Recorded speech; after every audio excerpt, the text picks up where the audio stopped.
The situation is, first situation was construction of draft and lifting plan from given design. But now situation number second, this is second situation, construction of draft from given design and lifting plan. In the previous case, only design was given, but lifting plan was not given along with the design. So we were free. जैसा previous case हम देखें, ये वाला case अगर आप देखें या ये केस देखें या ये केस देखें, ये सारे केसेस, इसमें हमें डिजाइन दिया हुआ था, but we were free to construct draft and lifting plan. तो हमने हिल्स फिक्स नहीं कर रखी थी कि इस ऑर्डर के लिए ये हिल फिक्स हैं. सो हम क्या कर रहे थे, फर्स्ट को फर्स्ट से पास किया और इसको फर्स्ट हिल फ्रेम में कॉपी कर दिया, सेकंड को सेकंड से पास किया, सेकंड में कॉपी कर दिया, थर्ड को थर्ड से और फोर्थ को फोर्थ से और इस तरह से कॉपी कर दिया. And we are getting suitable lifting plan and draft. But यहाँ हमने एक और चेंज किया है. We are giving this lifting plan along with the design. Draft आपको लिफ्टिंग प्लान ऑलरेडी दिया हुआ है. तो अब आपको लिफ्टिंग प्लान ऑलरेडी दे दिया, इसका मतलब क्या हुआ? अब आपको क्या ध्यान रखना है? What you have to consider now? Lifting plan देने का मतलब क्या है? आपको हिल्स की वर्किंग ऑलरेडी दे दी गई. हिल नंबर 1 का ऑर्डर वर्किंग क्या है? हिल नंबर 1 का वर्किंग ऑर्डर क्या है? 2 up 2 down. 2 up 2 down. यानी कि फर्स्ट 2 पिक्स पे हिल नंबर 1 लिफ्ट होगी और थर्ड फोर्थ पे डाउन होगी, लोअर होगी. ठीक है. सेकंड का है 2 डाउन 2 अप. थर्ड हिल का वर्किंग ऑर्डर है 1 डाउन 2 अप और फोर्थ हिल का है 1 अप 2 डाउन 1 अप. तो अब आप जब ड्राफ्ट बनाएंगे तो आपको इस ऑर्डर को ध्यान रखना पड़ेगा. फर्स्ट एंड पे आए, फर्स्ट एंड पे आकर देखेंगे कि फर्स्ट एंड किस हिल से सिमिलर है. फर्स्ट एंड का जो इंटरलेसिंग ऑर्डर है वो किस हिल से सिमिलर है, यहाँ पे देखना है. फर्स्ट. तो इसका मतलब आपको फर्स्ट एंड को फर्स्ट हिल से ही पास करना पड़ेगा. Now you are not free. Second end पे आए और ऑर्डर को देखें, क्या ऑर्डर है? 1 डाउन 2 अप 1 डाउन. और यहाँ आके चेक करें 1 डाउन 2 अप 1 डाउन कहाँ पे है? 1 डाउन 2 अप 1 डाउन कौन सी हिल है? थर्ड हिल फ्रेम. आपको सेकंड एंड को सेकंड से पास नहीं कर सकते हैं. अब आपको सेकंड को थर्ड से पास करना पड़ेगा. Getting the point? Yes sir. फिर आप थर्ड एंड पे आ जाएं. थर्ड एंड यहाँ पर इसका ऑर्डर देखें. थर्ड एंड का क्या है? 2 डाउन 2 अप. 2 डाउन 2 अप यहाँ पे कौन सी हिल है? सेकंड. इसका मतलब थर्ड एंड को आपको सेकंड से पास करना पड़ेगा. तो इस केस में आपको ड्राफ्ट बनाते वक्त, ड्राफ्ट कंस्ट्रक्ट करते वक्त आपको लिफ्टिंग प्लान को कंसीडर करना होगा, क्योंकि आपने हिल्स की वर्किंग ऑलरेडी डिफाइन कर दी है. लिफ्टिंग प्लान गिवन है, इसका मतलब हिल की वर्किंग डिफाइंड है. सो आप किसी भी एंड को किसी भी हिल से पास नहीं कर सकते हैं. आप कब कर सकते हैं? जब लिफ्टिंग प्लान नहीं दिया हो, केवल डिजाइन दिया हो. At that time you are free to pass any end from any heald frame in the beginning. And that is second situation. If the draft, if the design is given along with lifting plan, then you have to construct only the draft by considering this lifting plan at the time of passing the ends to the hill frames. Is it clear? So now, Yes, now construct this draft up to 20. 20 तक आप ये draft और lifting plan बना लें. चाहे तो आप देख के बना लें, चाहे आप अपने आप बना लें. पहले लिफ्टिंग प्लान बना लें, बेटर होगा. आप बिना देखे बनाएं तो पहले आप इधर लिफ्टिंग प्लान बना लें. लिफ्टिंग प्लान पहले कॉपी कर लें. First hill 2 up 2 down, second hill 2 down 2 up, third hill 1 down 2 up 1 down and fourth hill 1 up 2 down 1 up. ये नोट कर लें आप पहले.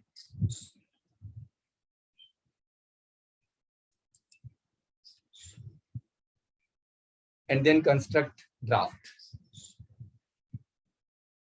अब आप ड्राफ्ट कंस्ट्रक्ट करें. लिफ्टिंग प्लान हमने नोट कर लिया है, या किसी ने लिफ्टिंग प्लान नोट नहीं किया तो मैं वापस लिफ्टिंग प्लान लिखवा देता हूँ. सर एक और बार बता दो सर. बोला करो, जब लिखा है तब नहीं हुआ तो बोलना चाहिए सर कंप्लीट नहीं हुआ। Lifting plan, first vertical line 2 up 2 down, second vertical line 2 down 2 up, third vertical line means third hill 1 down 2 up 1 down, and fourth vertical line means fourth hill 1 up 2 down 1 up. अब हो गया note? Yes sir. अब आप इसका draft बनाएं, just जो पहले draft बनाए उसके ऊपर इसको बनाएं, और लिफ्टिंग प्लान को आपने साइड में बना ही लिया होगा, नंबरिंग कर लें, फर्स्ट लिफ्टिंग प्लान और फर्स्ट ड्राफ्ट को नंबर 1, और अब जो नया बना रहे हैं वो lifting plan number 2 and draft number 2 होगा। And then you can see अगर हम लिफ्टिंग प्लान चेंज कर रहे हैं तो ड्राफ्ट चेंज हो रहा है। सो दिस इज इंटरडिपेंडेंसी और inter relationship between design, draft and lifting plan.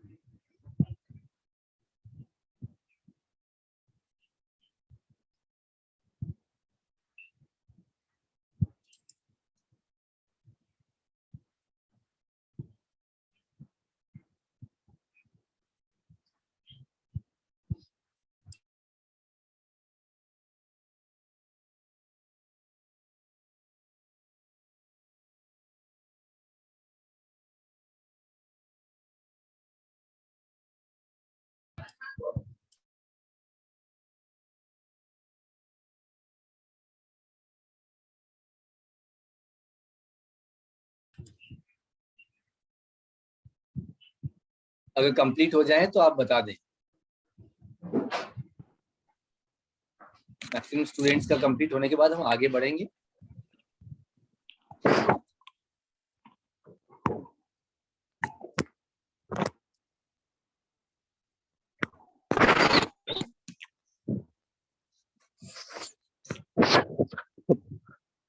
बना लिए sir. You are Yes, calling sir, me? हो गया. Garvit? Garvit, yes sir. you are calling me?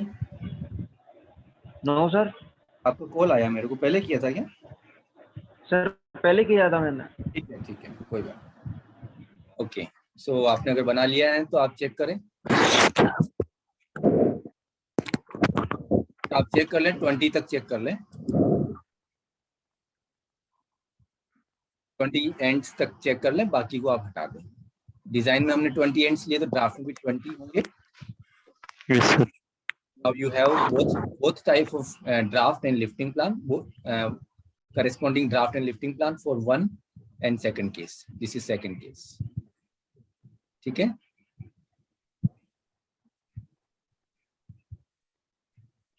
So this is second case we have taken.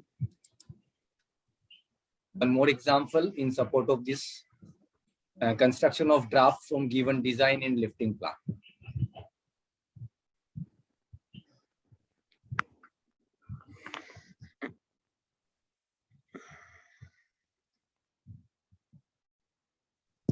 Size है design का size,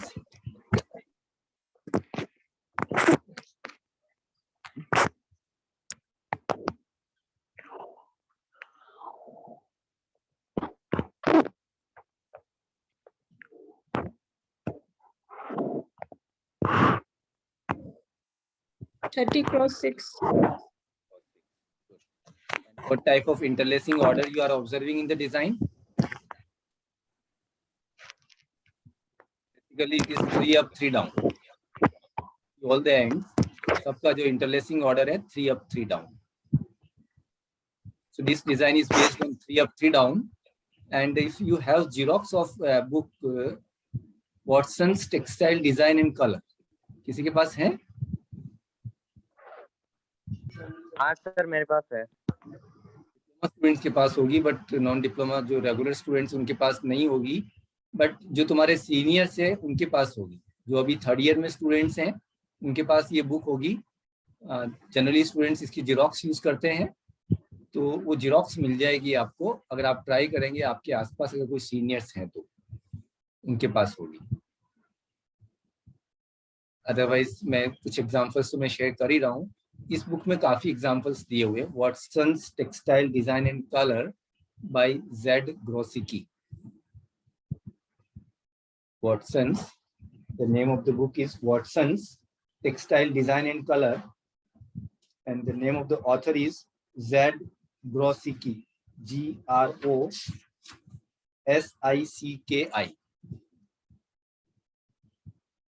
This is very good or very important book for this subject. So if you can arrange this book or Xerox of this book, that will be very helpful for you to understand the theory as well as examples. You will get more number of examples there. बहुत बड़ा design है, आप चाहें तो इसको यहाँ तक ले लें, 6, 6, 12 एंड 6, 18 तक ले लें, इसको 18x6 में बना लें.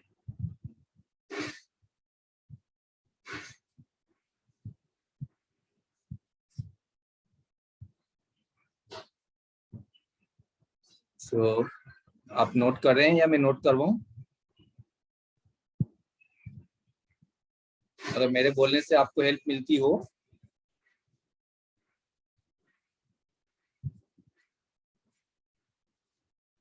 यस सर, आप नोट करा. Yes, okay. मेरी आवाज क्लियर आ रही है? डिस्टर्बेंस आ रहा थोड़ा सा? क्लियर है.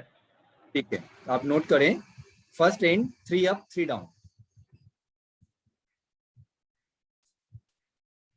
सेकंड एंड 1 डाउन 3 अप और remaining is down. Third end 2 down 3 up and remaining is down.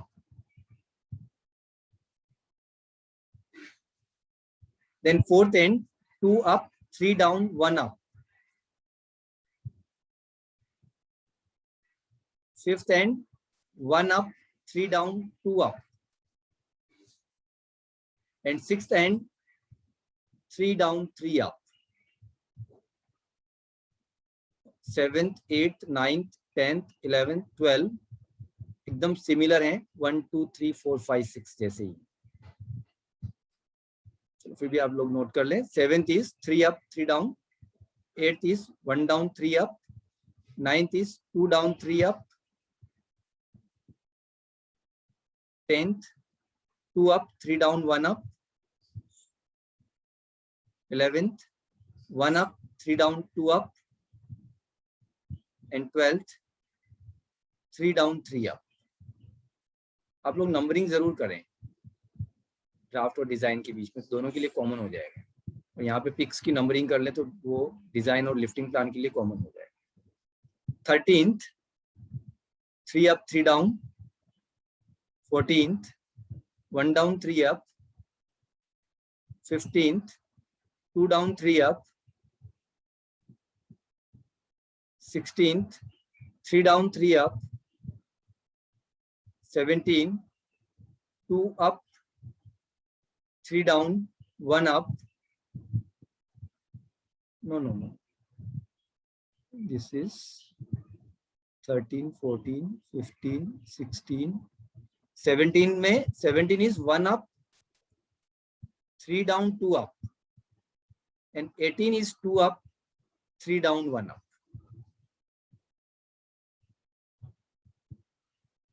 So 18 ends तक ही करना हमें, इसलिए 18 तक आपने कॉपी कर लिया तो इसको क्लोज कर दें. So design size is 18x6. Now construct lifting plan. Lifting plan is already given. First heald 3 up 3 down. Second hill 1 down 3 up. Third hill 2 down 3 up. Fourth hill 3 down 3 up. Fifth hill 1 up 3 down 2 up. Sixth hill 2 up 3 down 1 up. This design is given along with lifting plan. So construct draft.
Garvit?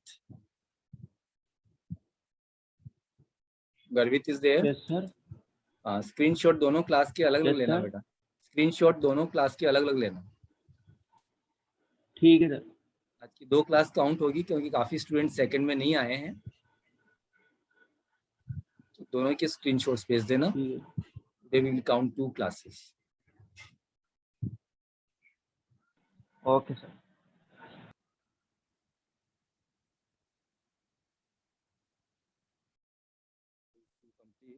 You can check with this.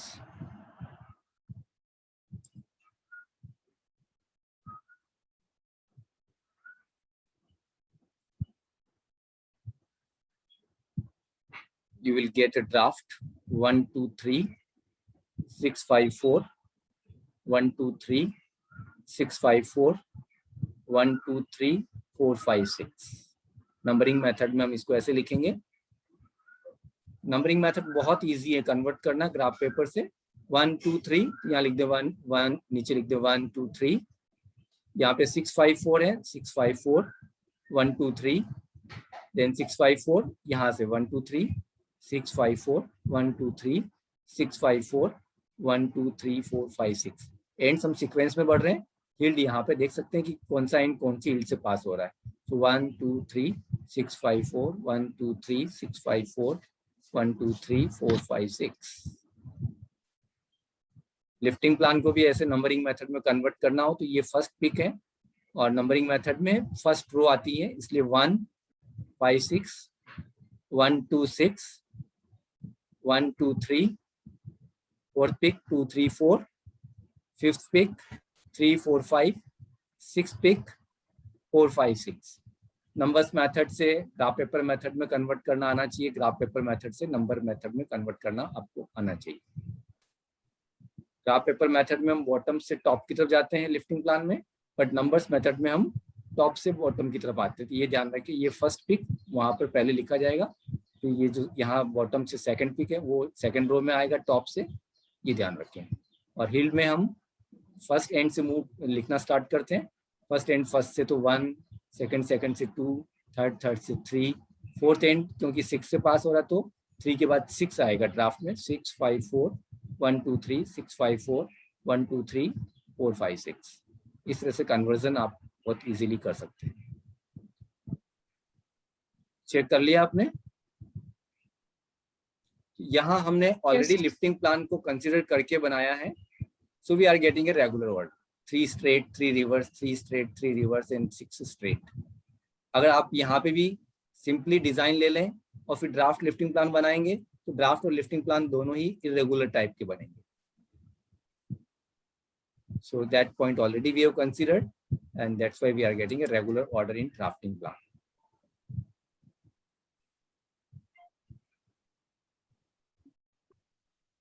ये दोनों example वापस यहाँ पर repeat हुए हैं। This is another case which we'll take later on. Yes, here you can note down one very important points related with draft. Few important points related with draft. So you have to note down in your notebook.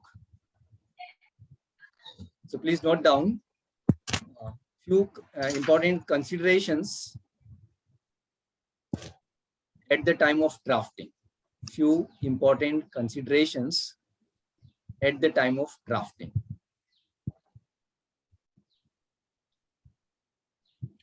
As I have mentioned earlier, हमने इस example के through हमने इसको लिया भी है। इस example के थ्रू मैंने आपको क्लियर किया है कि 2 तरह के ऑर्डर्स हम फॉलो कर रहे हैं। तो हमें एक इरेगुलर ऑर्डर मिल रहा है ड्राफ्ट का, जो कि that is very difficult to remember and follow. If you follow the order given in the design at the time of drafting, we are getting an order which can be easily followed and remembered by the drawer. So that is one point already we have covered. Few more points are there. If we consider those points, then the efficiency of the weaving machine will get increased. And if you are increasing the efficiency of weaving machine, it means you are increasing the production of the loom. It means you are doing some work for the benefit of the industry. And what are those points? Write down. The hills should be placed nearest to front. the hills should be placed nearest to front. The hills should be placed nearest to front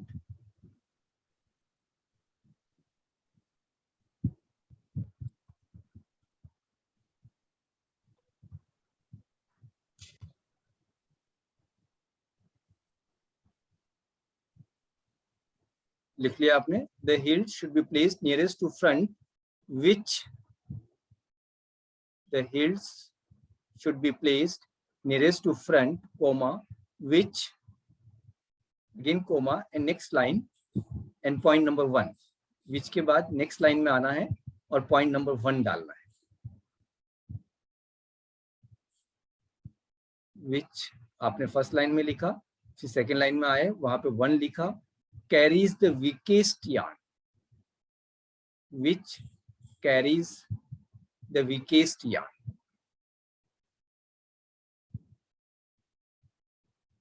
second point डालें next line में. Second point which already आ रहा है, उसी के साथ ये join कर रहे हैं, carries the weakest yarn. Then second carries, CARRIES, carries the threads which are most strained, carries the threads which are more strained, STRAINED. जिन थ्रेड्स के ऊपर ज्यादा स्ट्रेस है या ज्यादा स्ट्रेन है, दैट इज द मीनिंग. जिन हिल्स, जिन एंड्स पे ज्यादा स्ट्रेस है, ज्यादा स्ट्रेन है, और वो जिस हिल से पास कर रहे हैं उसको हमें नियरेस्ट हिल नंबर से पास करना चाहिए, यानी कि फ्रंट हिल से पास करना चाहिए. And again third line, third point,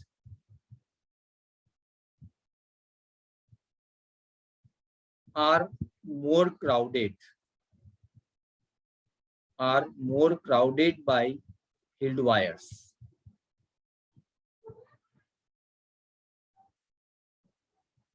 Are more crowded by hilled wires.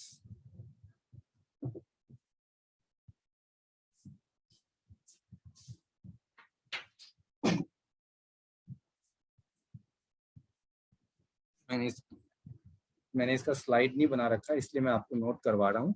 तो बेसिकली जिस तरह से मैं नोट करवाना चाह रहा हूँ आपने कर लिया होगा. और इसका पर्पस है कि जो बेस फर्स्ट लाइन है वो कॉमन है, उसके बाद जो तीनों पॉइंट्स यूज किए उनके लिए वो लाइन कॉमन रहेगी. Which carries the weakest yarn, the healds which are placed nearest to front, the healds are placed nearest to front, which then carries the weakest yarn, then again which carries the most strained yarn, most strained threads, and third is which are more crowded. इस मेरा लिखवाने का मतलब ये था, इस तरह से. Now try to understand these points. Which hill should be placed nearest to front? फिर हम जब ड्राफ्ट बना रहे हैं, हम फ्री हैं, हम यहाँ फर्स्ट एंड को फर्स्ट हिल से भी पास कर सकते हैं, और हम चाहे तो सेकंड से भी कर सकते हैं, हम चाहे तो थर्ड से भी कर सकते हैं, जब तक कि लिफ्टिंग प्लान नहीं दिया हुआ हो. तो हम जब ड्राफ्ट बना रहे हैं तो हमें ये तीनों पॉइंट भी कंसीडर करने चाहिए. ये फैब्रिक स्ट्रक्चर पर कोई इन्फ्लुएंस नहीं करेंगे, फैब्रिक स्ट्रक्चर पर कोई इफेक्ट नहीं पड़ेगा, बट मशीन, जो वीविंग मशीन है, उसकी एफिशिएंसी पे फर्क पड़ेगा. कैसे फर्क पड़ेगा? Try to think. जो पॉइंट्स मैंने दिए हैं, अगर जिन हिल फ्रेम जो वीकेस्ट थ्रेड्स हैं, इफ सपोज फर्स्ट हिल से जो एंड्स पास हो रहे हैं और सेकंड हिल से जो एंड्स पास हो रहे हैं, उनमें अगर वार्प थ्रेड डिफरेंट तरह के हैं, और अगर ये वीक है और ये स्ट्रॉन्ग है, सपोज सेकंड टाइप का जो सेकंड एंड है, सेकंड फोर्थ जो हमने यूज किया वो वीक टाइप के यार्न है, और फर्स्ट में जो हमने यूज किया हुआ है वो स्ट्रॉन्ग टाइप का यार्न है. तो हमें क्या करना चाहिए? हमें फर्स्ट एंड को फर्स्ट हिल से पास नहीं करके जो वीक यार्न, जिस पर्टिकुलर जो वीक यार्न है, उनको फर्स्ट हिल से पास करना चाहिए. मतलब ये सेकंड एग्जांपल जो है, सेकंड केस जो है वो ये है कि जैसे आप यहाँ देखें, फर्स्ट एंड का इंटरलेसिंग ऑर्डर क्या है? 1 down 1 up, 1 down 1 up, 1 down 1 up, 1 down 1 up, 1 down 1 up. ये कितने इंटरसेक्शन पॉइंट्स बन रहे हैं इसमें? Design is of 10 picks. First end में कितने इंटरसेक्शन पॉइंट्स बन रहे हैं, ये कितनी बार इंटरसेक्ट कर रहा है। इंटरसेक्ट का मतलब अप से डाउन होता है, उसको हम इंटरसेक्शन बोलते हैं। जब भी थ्रेड अप से डाउन जाता है, जब भी थ्रेड अप से डाउन जाता है तो हम उसको इंटरसेक्शन पॉइंट बोलते हैं। 5 बार, 5 नहीं 10 है यहाँ पे। देखो यहाँ पर ये डाउन है, डाउन से ये अप आया तो 1 हुआ, फिर अप से डाउन गया तो 2 हुआ, डाउन से अप आया तो 3 हुआ। हर एक पर एक बार, हर एक पर ये चेंज कर रहा है, हर पिक पर चेंज कर रहा है। एक पहले पिक पर डाउन है तो दूसरे पिक पर अप है, तीसरे पिक पर डाउन है तो चौथे पे अप है, यानी कि हर पिक पे ये अप डाउन हो रहा है, यानी कि इंटरसेक्शन पॉइंट बन रहा है। जब भी कोई थ्रेड किसी भी थ्रेड के ऊपर से नीचे चला जाता है तो इंटरसेक्शन पॉइंट क्रिएट होता है, और कंटिन्यूसली अगर ऊपर रहता है तो इंटरसेक्शन क्रिएट नहीं होगा। आप यहाँ देखें, यहाँ पे कंटिन्यूसली जो सेकंड वार्प थ्रेड है that is continuously up on first 5 picks, इसको हम फ्लोट बोलते हैं। ये फ्लोट कर रहा है, इसलिए हम यहाँ पे बोलेंगे फ्लोट साइज कितना है, 5 का फ्लोट है। और यहाँ पर भी ये 5 का फ्लोट है, बट नीचे की तरफ जो वार्प थ्रेड है, सेकंड नंबर का जो वार्प थ्रेड है, सेकंड एंड जो है फर्स्ट 5 पिक के ऊपर से फ्लोट कर रहा है और नेक्स्ट 5 पिक के नीचे से फ्लोट कर रहा है। Getting this point? यहां तक कोई इंटरसेक्शन नहीं है बीच में। इंटरसेक्शन कहाँ क्रिएट होगा, यहाँ पर 5th पिक और 6th पिक के बीच में इंटरसेक्शन क्रिएट हो रहा है, 5th पिक के बाद में और 6th पिक के पहले। 5th तक तो ये ऊपर है, 6th में ये नीचे चला गया, और फिर 7th में भी नीचे है, 8th में भी नीचे है, 9th में भी नीचे है और 10th में भी नीचे है, और वापस ये 11th पे ऊपर आएगा, यानी कि यहाँ पर वापस ऊपर आएगा। तो एक इंटरसेक्शन यहाँ हुआ और एक इंटरसेक्शन यहाँ हुआ। आप चाहे यहाँ काउंट करें चाहे एंड में काउंट करें, दोनों में से एक काउंट करें, क्योंकि नेक्स्ट में ये वापस इससे ज्वाइन करेगा। चाहे तो आप इसको यहाँ काउंट कर लें, चाहे तो यहाँ काउंट कर लें। तो आप अगर सेकंड थ्रेड देखेंगे तो इसमें 2 इंटरसेक्शन पॉइंट्स हैं, लेकिन फर्स्ट थ्रेड देखेंगे, थर्ड देखेंगे, 5th देखेंगे, 6th है, 8th है, 10th है, इसमें इंटरसेक्शंस 10 इंटरसेक्शंस है आउट ऑफ 10 पिक्स। 10 पिक्स की रिपीट में 10 इंटरसेक्शन पॉइंट्स हैं, जबकि सेकेंड एंड में, फोर्थ एंड में, 7th में और 9th में 2 इंटरसेक्शन पॉइंट्स ही। तो ये ऐसा डिजाइन है जिसमें इंटरसेक्शन पॉइंट्स हर सभी एंड के सिमिलर नहीं है। आप देखेंगे बाकी डिजाइन आप देखेंगे, ये डिजाइन हमने लिया था, इसमें सभी का 2 अप 2 डाउन है, यानी कि 2 इंटरसेक्शन है, 2 अप 2 डाउन। तो यहाँ नीचे गया, यहाँ वापस ऊपर आ गया, यानी कि एक 4 पिक की डिजाइन में, 4 पिक की डिजाइन में 2 इंटरसेक्शन पॉइंट्स है। Getting this point, intersection point. इसमें आप देखेंगे सभी एंड्स का इंटरसेक्शन पॉइंट्स इक्वल है।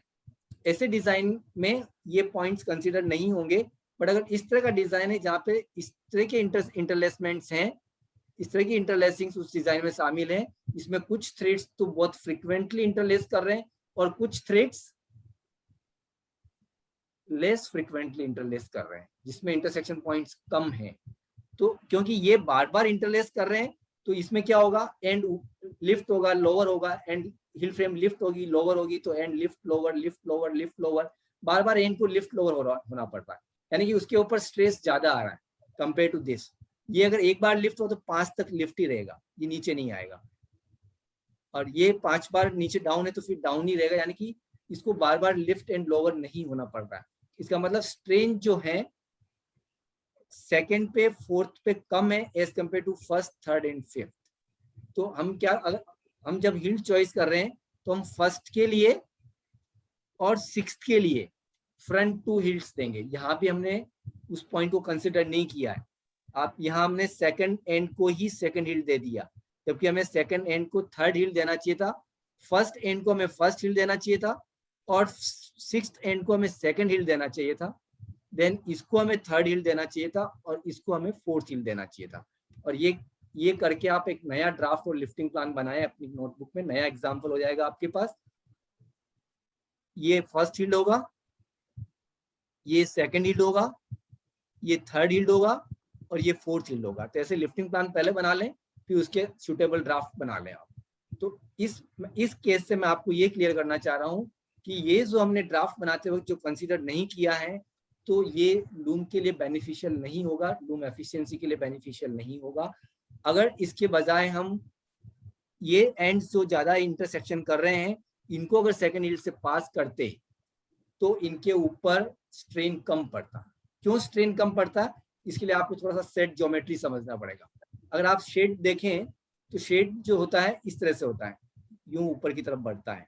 तो जो फ्रंट हील्ड है उसको सेम शेड हाइट लाने के लिए कम मूव करना पड़ता है as compare to back heald. Same किसी भी एंड को लिफ्ट एंड लोअर करने के लिए फर्स्ट हील्ड को जितना मूव करना पड़ता है उससे ज्यादा सेकंड को मूव करना पड़ता है, उससे ज्यादा थर्ड को मूव करना पड़ता है, उससे ज्यादा फोर्थ को मूव करना पड़ता है। और जिस हील्ड को ज्यादा मूव करना पड़ रहा है उसके एंड्स पर ज्यादा स्ट्रेन पड़ेगा। तो अगर जिन एंड्स पे ऑलरेडी स्ट्रेन ज्यादा है और उसको आप बैक हील्ड से पास करेंगे तो उनके ऊपर और स्ट्रेन बढ़ेगा, इट मीन्स वार्प ब्रेकेजेस बढ़ने के चांस ज्यादा होंगे। लेकिन जिन पे स्ट्रेन ज्यादा है उनको अगर हम फ्रंट हील्ड पे ले आते हैं तो उनके ऊपर स्ट्रेन कम पड़ेगा। थोड़ा सा सटल पॉइंट है, ध्यान से समझोगे तो समझ में आएगा। सिमिलरली अगर वीक थ्रेड्स हैं तो उनके ऊपर स्ट्रेन ज्यादा नहीं होना चाहिए, इसलिए उनको भी हम फ्रंट हील्ड से पास करने की कोशिश करते हैं। अगर वार्प बीम में दो तरह के थ्रेड हैं जिसमें कुछ वीक हैं और कुछ स्ट्रॉन्ग है तो, और पैटर्निंग उस तरह की है कि इसमें पॉसिबल है तो। Third point is which are more crowded. Which are more crowded का मतलब क्या हुआ, जैसे आप यहाँ देखें फर्स्ट हील्ड और थर्ड हील्ड में हील्ड वायर्स ज्यादा हैं, सेकेंड हील्ड और फोर्थ में हील्ड वायर्स कम है। तो जो ज्यादा क्राउडेड है उनको हमें फर्स्ट में लाना चाहिए।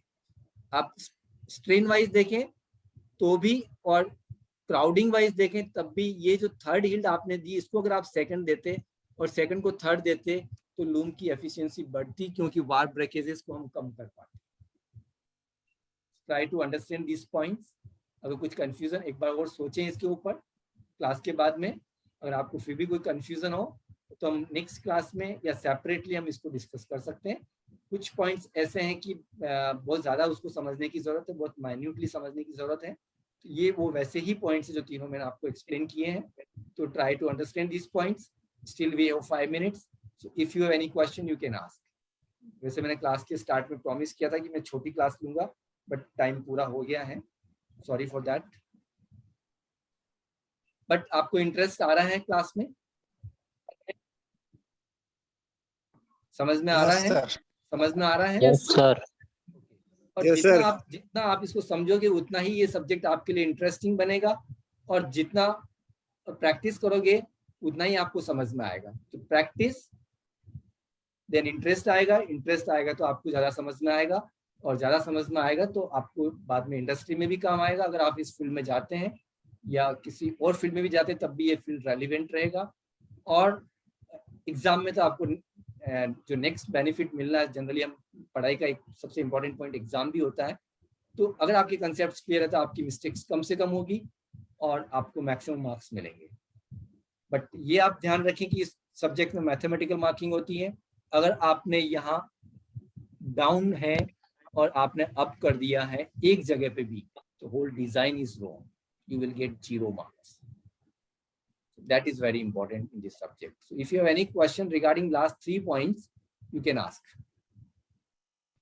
सर थर्ड पॉइंट समझ में नहीं आया सर, मोर क्राउडेड वाला। More crowded means जैसे आप यहाँ देखें फर्स्ट हिल में हमने कल कैलकुलेट किया था, फर्स्ट हिल में कितने वायर्स हैं? मैंने कल एग्जाम्पल लिया था 4000 का, तो 1200 wires if you remember. 1200 from first, 800 from second, 1200 from third and 800 from fourth. तो इसमें क्राउडेड कौन सी हिल ज्यादा है? फर्स्ट और थर्ड सर। फर्स्ट और थर्ड। तो हम थर्ड को अगर सेकंड नंबर पे ले आएंगे लिफ्टिंग प्लान में चेंज करके, तो आपके जो क्राउडिंग की वजह से जो लोड पड़ रहा है हील के ऊपर, फ्रंट में आने से उस पर लोड कम हो जाए। फ्रंट हील्स पे लोड कम होता है as compared to back healds. तो जिन पे ज्यादा लोड है उनको हम फ्रंट में लेके आते हैं तो कंपनसेशन हो जाता है। टू कंपनसेट द लोड हम क्या कर रहे हैं, जिन हील्स पे लोड ज्यादा है किसी भी वजह से, स्ट्रेन मोर फ्रीक्वेंट इंटरलेसिंग की वजह से ज्यादा स्ट्रेन है, या क्राउडिंग ज्यादा है, या क्राउडिंग मतलब नंबर ऑफ हील्ड वायर्स ज्यादा है, तो एक हील्ड फ्रेम में 1200 वायर्स और एक हील्ड में 800 वायर्स है, तो किस पर लोड ज्यादा है? 1200 वाले। 1200। तो उसको अगर हम बैक हील्ड पे वैसे ही लोड ज्यादा होता है क्योंकि उनको ज्यादा मूव करना पड़ता है, और फिर हम उसको बैक में ले जाएंगे तो उस हील के ऊपर लोड बढ़ जाएगा, तो वियर एंड टियर बढ़ जाएंगे पार्ट्स के।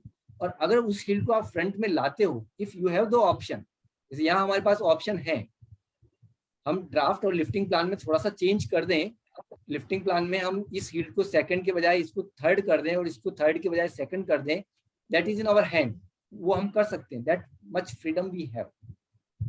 तो अगर हम उसको अप्लाई करके स्ट्रेन या लोड हील का कम कर सकते हैं, तो that will be beneficial from the efficiency point of the loom और breakages of the warp threads. that point I want to make clear here. Is it clear? Yes, sir. Yes, sir. Thank you so much. Garvit, आपने attendance ले लिया होगा, so we can end the class here. Any other question?